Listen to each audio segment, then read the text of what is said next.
Hey, what's up guys? This is Anthony from Anthony's Customs, and for this review, we are looking at the Marvel Legends Retro Classic Vintage Black Panther, which, I mean, it's a repaint. That's what this line basically is. These vintage figures, all repaints. However, I don't think it's necessarily a bad thing. I know some people are just mad that all we're getting is repaints in this vintage line.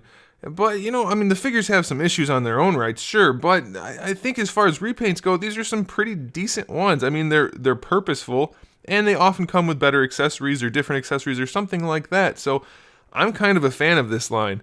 I'm still not a fan that the packaging is basically impossible to open normally without ruining it because the way it's like 2-ply. However, I'll just show you once we get into the review. There is a way to do it where the packaging still looks as good as new, but you can still get the figure out of the package. So there is that. So I'll show you that. Some people might like that. But yeah, I think it's a pretty cool line. So let's go ahead and get them off the stand and take a closer look. So as I mentioned, there is a way to open the packaging without ruining it. As you can see, the card is still completely 100% minty fresh.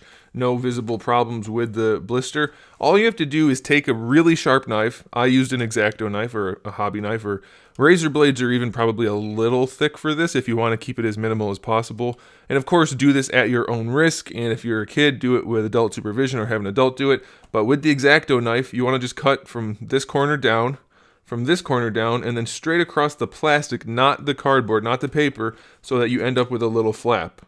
And then once you have that little flap, you can just slide this out. Because it's soft, it'll squish, and then you can just slide it back in. And even if you wanted to put the figure back in, you could. But once you have it on a shelf or something, I mean, unless you get really close and look for the little cuts at the bottom, which you could even tape if you wanted, it looks as good as new. So it's a little thing. It's fairly common sense. I figure most people probably already thought of that. But for those of you that haven't, now you have a way to do that if you really wanted to. There you go. As for the figure, this guy stands just about 16.5 centimeters, which makes him just about 6.5 inches. And this is a decent body mold overall. I would argue that the shoulders probably could be a little bit bigger and maybe the head a little bit smaller. And the legs are kind of weird looking because the thighs are they're actually skinnier than the calves. So it's a little weird looking, but once you get imposed, you're not going to notice too much of that. And I do really like the material that they use. This molded plastic is kind of like a marbly, silvery, blackish, bluish color. And the reason they did that is to replicate the blue shading on the black drawing. And I think it looks kind of cool. It's a nice, unique look. It is definitely not the classic Black Panther head, though, so that's definitely a bummer for the vintage line. I don't know why they did that. They definitely should have gone with a classic Black Panther head as far as I'm concerned, but it is a cool head in its own right, so again, I'm going to give them a little bit of leeway in that area.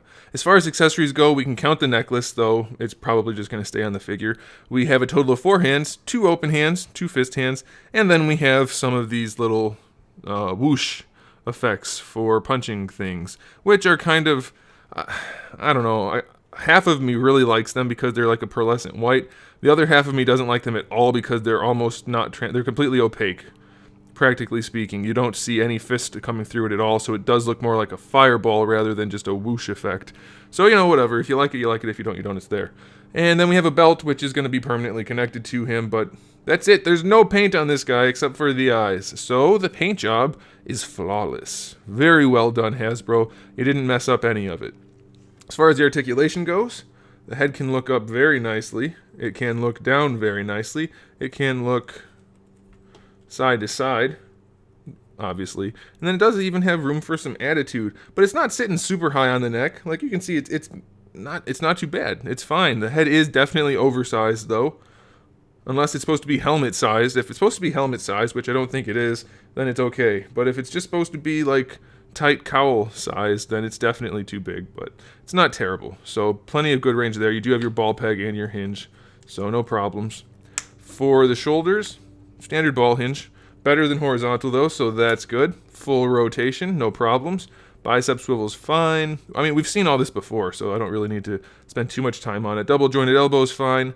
Obviously, since the hands are interchangeable, we have a swivel. We do get a hinge. And then for the ab crunch, goes back 1 notch. Not too bad. Goes forward a little more. Really, really nice. Waist twist is fine. Again, floaty belt is floaty. Hips, Not so great, but not terrible. They do go about 45. Going forward, no problem. Going back, not at all.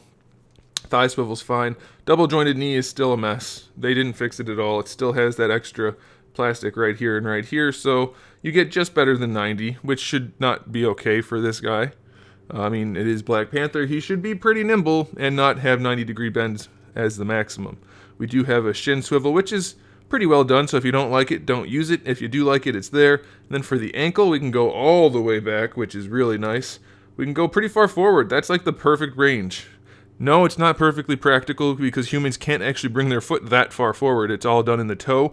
But since action figures are not humans, this is the ideal way to do an ankle. Toe hinges, not ideal because they're almost never stable enough to be used. So this is perfect. What they did here is exactly how it should be done, short of using a ball hinge. So that's really good. And then we have our ankle rocker, which is really just a swivel hinge, slightly offset, but again, very well executed overall. So yeah, it's a solid release. Is it the most impressive thing ever? Definitely not. Is it a necessary figure? Definitely not. But I think a lot of people are going to be very pleased with it, and there's not a whole lot to say that's bad. So I'm going to recommend it. If you're into this sort of thing, go ahead and pick it up. You won't be disappointed. If you're not into this thing, then why are you watching the video? And that'll do it. Thanks for watching, guys. If you liked the video, please give it a thumbs up. It really does help me out a whole bunch. And if you haven't yet, you might want to think about subscribing. I do have new videos up pretty much every single day. I mean, as much as I can. Every once in a while I'll miss one, but pretty much every single day. We talk about action figures, movies, TV shows, video games, all kinds of fun stuff. So make sure you come back for that. And in the meantime, there's a quick pose. Woo! Keep collecting.